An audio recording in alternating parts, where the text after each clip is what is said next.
Right. Mikey Ruckus gives some advice for what some wrestlers or talent in the wrestling business should try and avoid, I believe. So Mikey Ruckus says some advice. This guy makes the beats for all the AEW theme songs, by the way. He says, he did pretty good with the Ricochet theme song. That's for damn sure. If you're vying for a job, there are tactful ways to present yourself as the best candidate without burying the people who are already there. You're not the savior or the answer. You'll be sitting at the table with those same folks as a team working toward one goal. So I don't know if that's a shot at Ricky Starks or one of these other guys, but I don't think AEW operates like a team working towards one goal. I think that's more of a WWE thing. But yeah, shut up. Shout out, Ruckus. Some of the people will be like, shut up and make beats.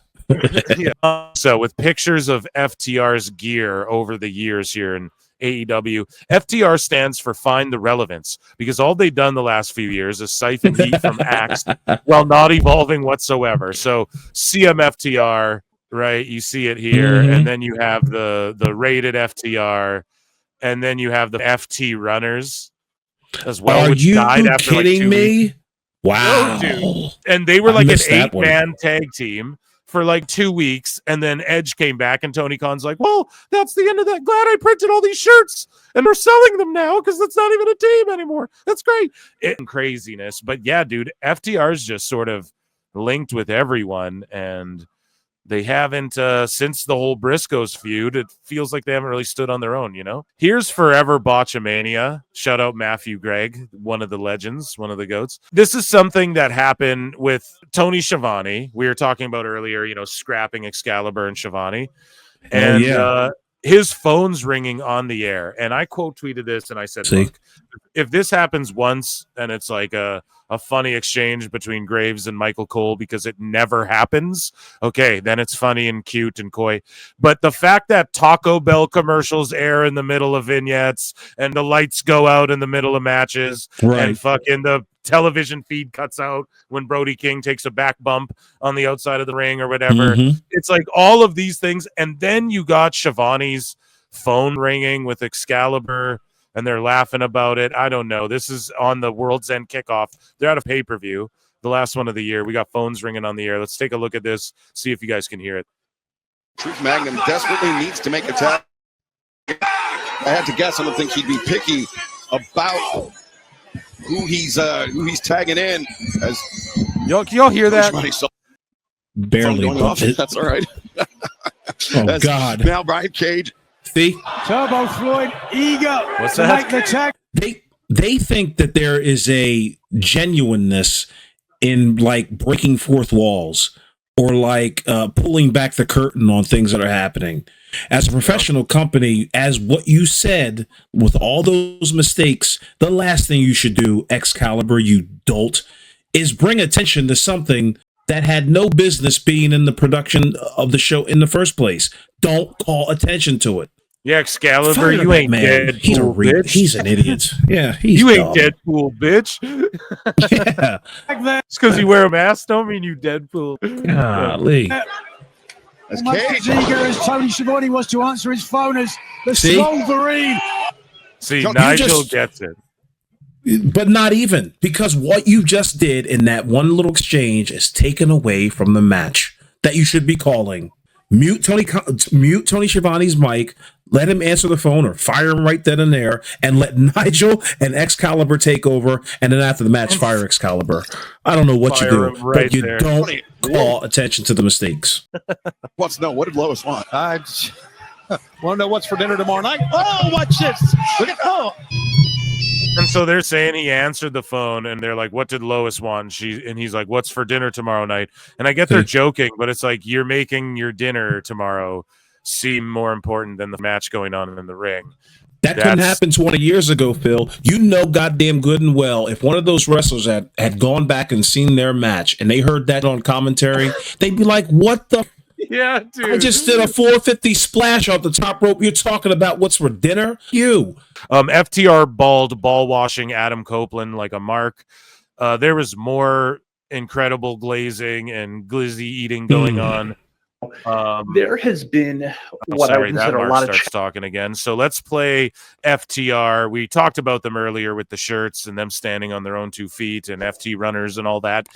Here's him talking about Edge and I want to react to this. So yeah, this is my first time actually hearing this in full. Very real situation. I avoided it for the show. Hits very close to home for so many people, and in particular these 3 Asheville natives. If I could say something about Adam's injury, right? It's hard for me, I'm sure you guys know, to bite my tongue on a lot of things. And if I feel strongly about something, I want to say it. No kidding, sucker. But this man is one of the greatest. And he blocked AEW Defender. Good. Like, think about. I don't give it about him. Yeah, I don't give it either. But AEW Defender's like, oh, I've never said anything.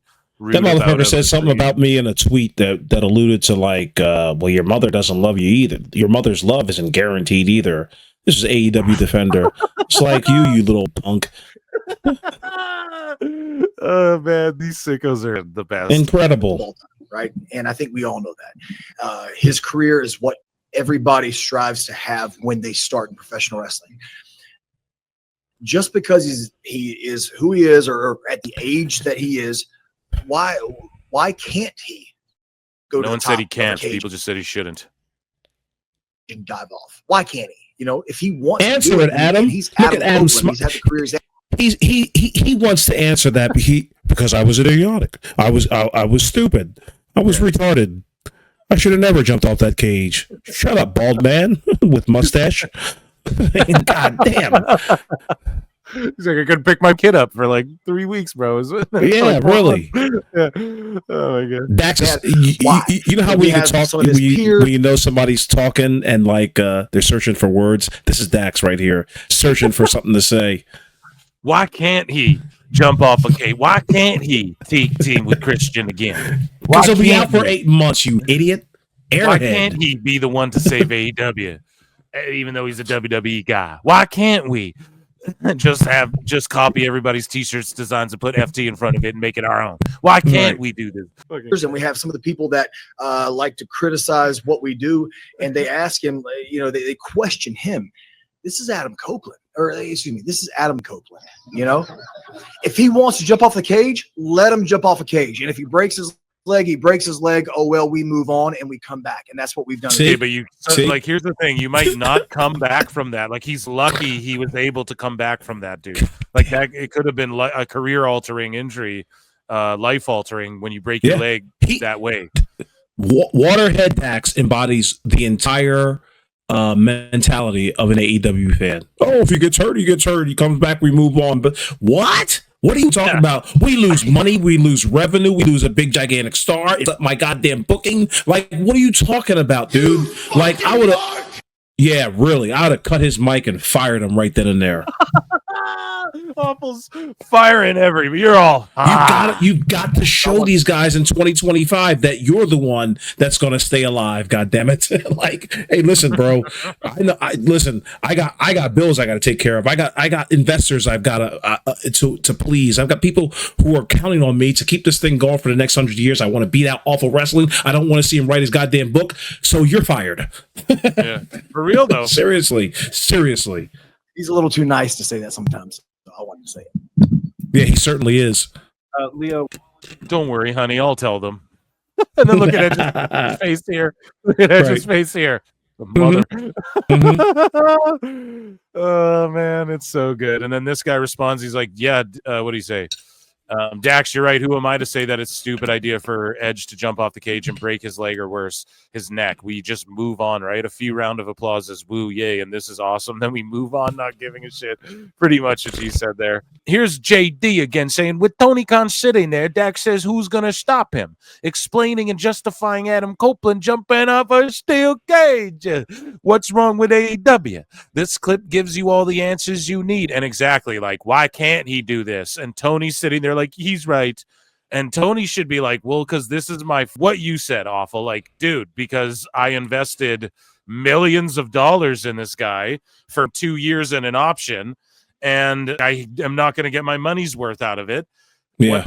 His whole career could have been done. He's already on limited dates. That's what the mentality should be. But instead, Tony's like, you're right. How dreamy. Edge is right. Hey, guys, do you see? That's Edge right over there. Yeah. Right. I own him now. I collected that card.